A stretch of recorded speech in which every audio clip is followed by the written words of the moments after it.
22 h sur Télé Djibouti, merci de nous rejoindre pour cette nouvelle édition de ce samedi 13 septembre à la une de l'actualité.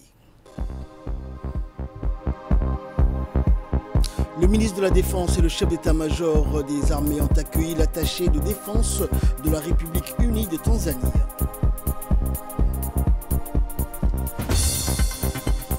L'Assemblée générale adopte massivement une déclaration sur la solution à 2 États en Palestine.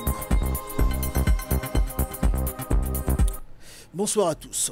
Le président de la Commission de l'Union africaine, Mahmoud Ali Youssouf, a été reçu hier à Abu Dhabi par le ministre émirati des Affaires étrangères et vice-premier ministre, Cheikh Abdullah bin Zayed Al Nahyan, ont indiqué les sources de l'organisation panafricaine.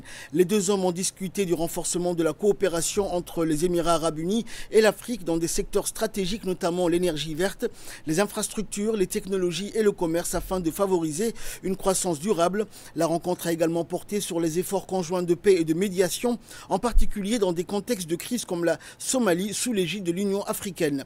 Mahmoud Ali Youssouf a remercié son hôte pour l'invitation officielle et réaffirmé la volonté de l'organisation panafricaine de bâtir un partenariat durable avec Abu Dhabi fondé sur la confiance et le respect mutuel.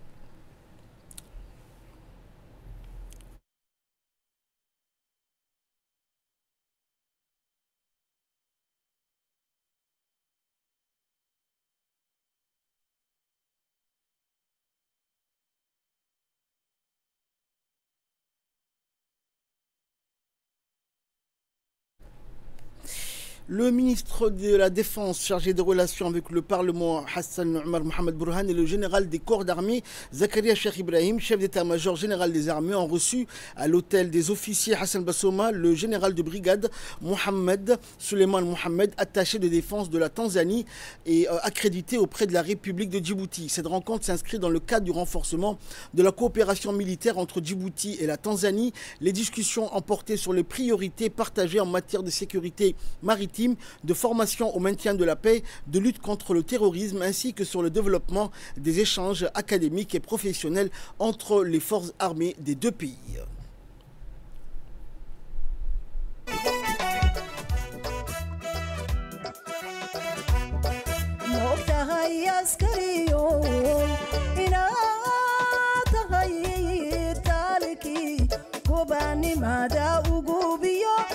Alankiyo arladu kiyayirkanayeen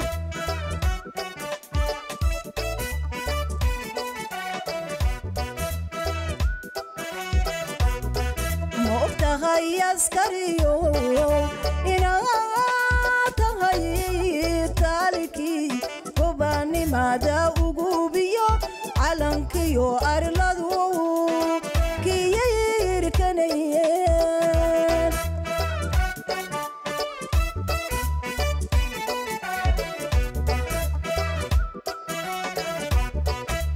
tahay awoodi lagu arsanayay ma ogtahay askariyo. Dans l'actualité également, le secrétaire d'État au sport Hassan Mohamed Kamil a poursuivi sa mission de suivi des travaux des plateformes Omnisport dans la région d'Obok. Après Korangar, la deuxième étape de cette tournée l'a conduit au chantier de Delayaf où il a pu constater l'état d'avancement des travaux en cours. Accompagné de son équipe technique et des autorités de la région, le secrétaire d'État au sport a salué les efforts fournis et a encouragé les acteurs impliqués à maintenir le cap pour une meilleure qualité des installations. Le secrétaire d'État Hassan Mohamed Kamil a tenu à remercier chaleureusement la population obokoise pour son accueil. Il a rappelé que ces projets s'inscrivaient dans la feuille de route fixée par le président de la République visant à réduire les inégalités territoriales et à offrir à la jeunesse rurale un accès équitable au sport. Suivons à présent l'intervention du directeur des régions au secrétariat d'État au sport. Dans la politique de développement des sports dans le pays arriéré, nous sommes en train de construire des plateformes sportives, qu'il s'agit des terrains de handball, de basket, de terrains polyvalents dans la localité de Dalai et la localité de Korangar. On tient à remercier les secrétaires d'État qui nous a confié ce travail ici et surtout la société qui ne ménage pas son effort pour vite entamer ces terrains afin que les jeunes profitent dans les pays dans les régions les plus reculées. Le secrétaire d'État au sport Hassan Mohamed Kamil, qui se trouve ici avec nous, on vient d'arriver de Korangar. Nous avons aussi constaté que pas mal de plateformes ont été réalisées dans les sous-localités, tout comme Wadi, Adailou, Mouloud. On demande encore à ce que nous, les secrétariats d'État chargés des sports, que nous bénéficions encore des plateformes dans les régions. Et dans le dossier de cette édition, dans le vaste échiquier mondial, Djibouti se distingue comme une pièce maîtresse située à l'entrée de la mer Rouge et à proximité du canal de Suez. La République de Djibouti a su capitaliser sur sa position stratégique pour irriguer des infrastructures portières de points devenus la colonne vertébrale de son économie. La suite dans cette séquence.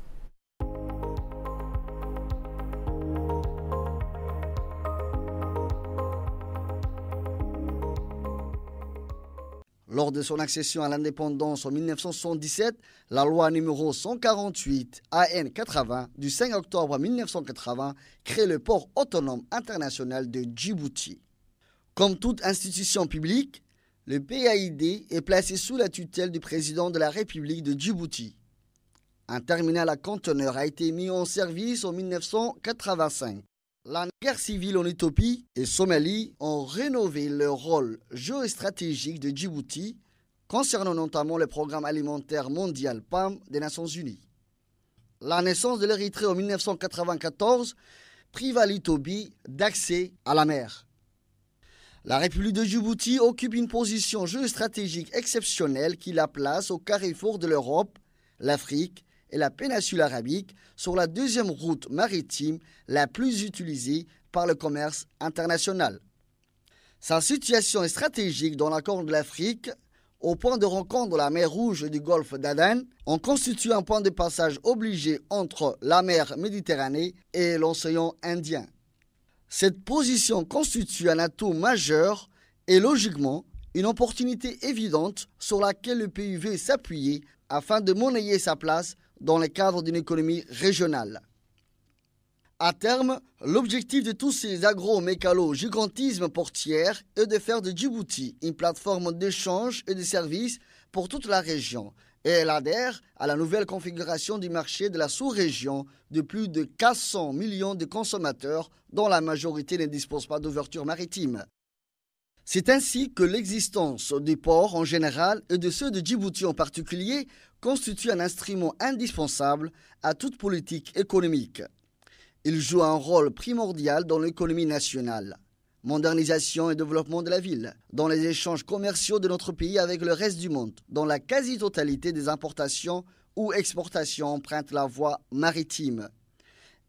Cette évolution se manifeste généralement dans la croissance du commerce extérieur, dont le port demeure le principal pulsateur et le centre d'expédition et de réception de marchandises. Au-delà de son économie, Djibouti est particulièrement active pour accroître l'intégration économique régionale, surtout avec l'Éthiopie. Djibouti semble résolument tourné vers son objectif de hub logistique régional. Cet objectif, qui semble répondre à ce vieux rêve de Djibouti de devenir un Singapour sur la mer Rouge, est en phase avec sa politique de développement portière. Cela s'est concrétisé par la construction et la modernisation des installations portières ainsi que de liaisons terrestres en faisant de Djibouti un hub maritime et logistique régional afin de traiter une grande partie du flux de l'Afrique de l'Est dont les marchandises sont destinées aux pays est-africains. Outre sa position stratégique et depuis son élection en 1999, le président de la République, son Excellence M. Ismaël Omar Guelleh, s'est donné comme objectif de moderniser les infrastructures portières de notre pays. Djibouti a considérablement modernisé les équipements portiers, notamment ceux consacrés à la manutention portière, a permis à ce que de gros porteurs fassent de Djibouti une de leurs escales sur la route maritime.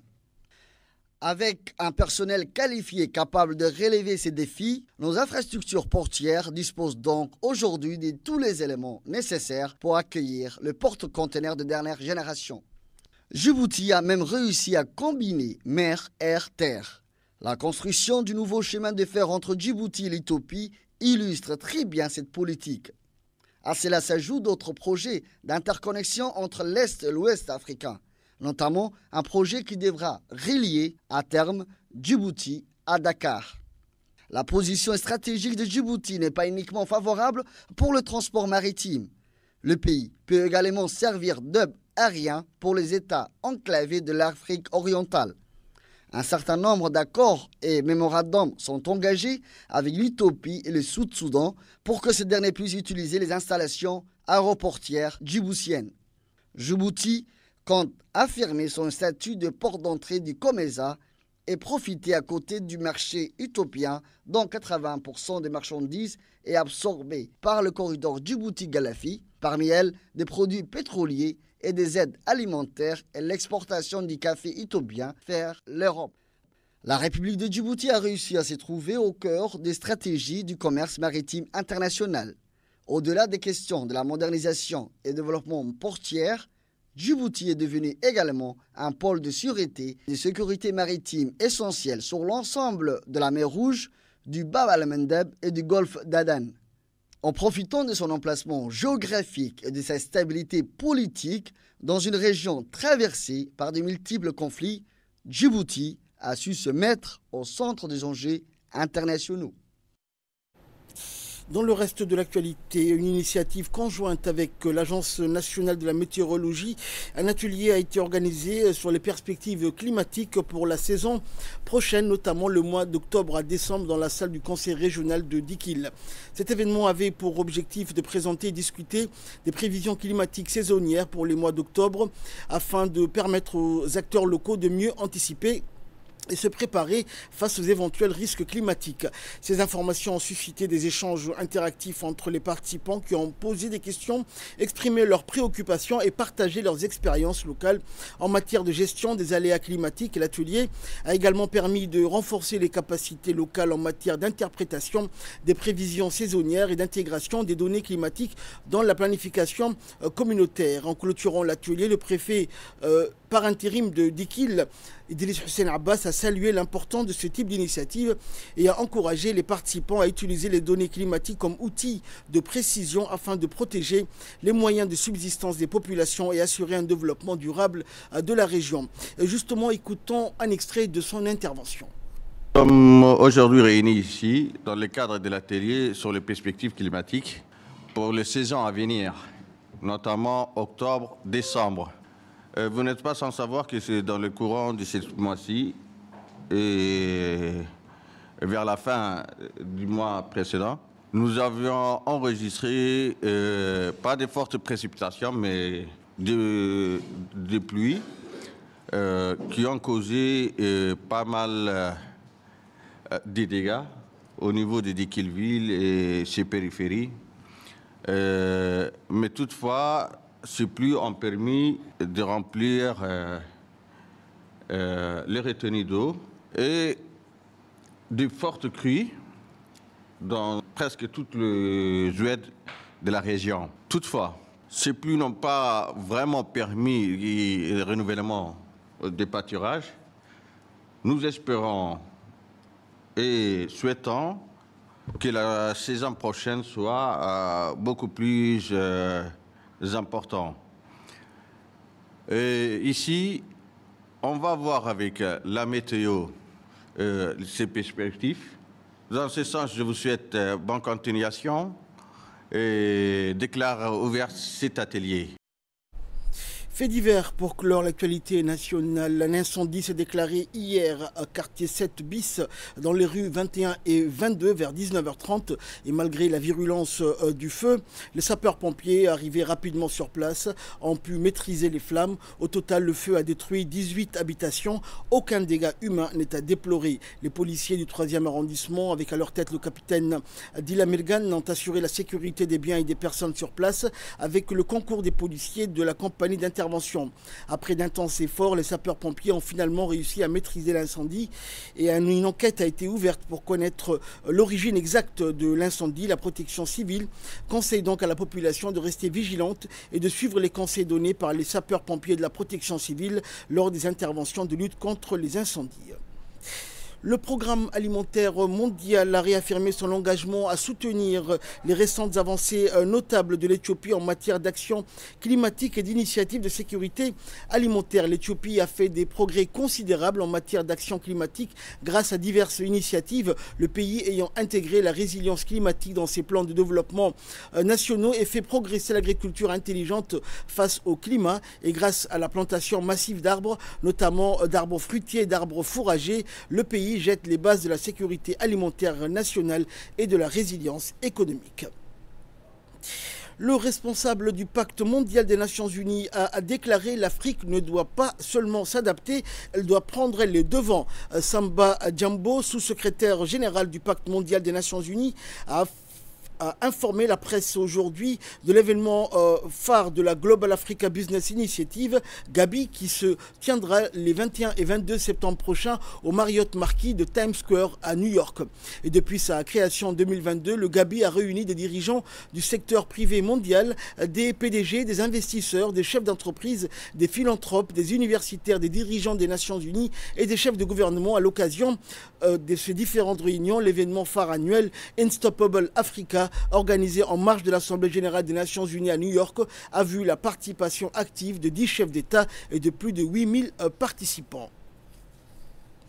En nouvelles du monde, dans le cadre de l'opération militaire menée par l'armée israélienne dans les quartiers de Sheikh Radwan et Jabalia al-Nazla, les frappes israéliennes ont fait 70 morts et des dizaines de blessés dans la bande de Gaza depuis l'aube de samedi, dont 56 rien que dans la ville de Gaza. Les frappes ont visé des habitations, des tours accueillant des déplacés, ainsi que des écoles et des tentes surpeuplées de civils. Et parallèlement, les condamnations au niveau international et onusien se sont intensifiées avec des avertissements des organisations humanitaire internationale sur une catastrophe imminente pour la ville et ses habitants.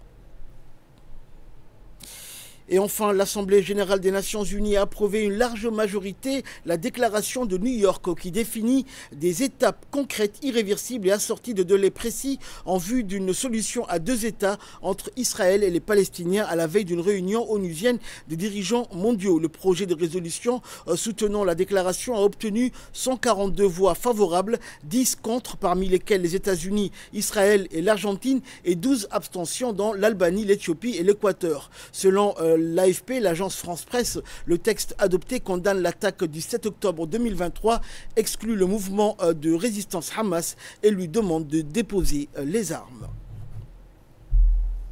C'est ainsi que prend fin cette édition. Merci à vous de nous avoir suivis. Excellente suite de programme sur Télé Djibouti.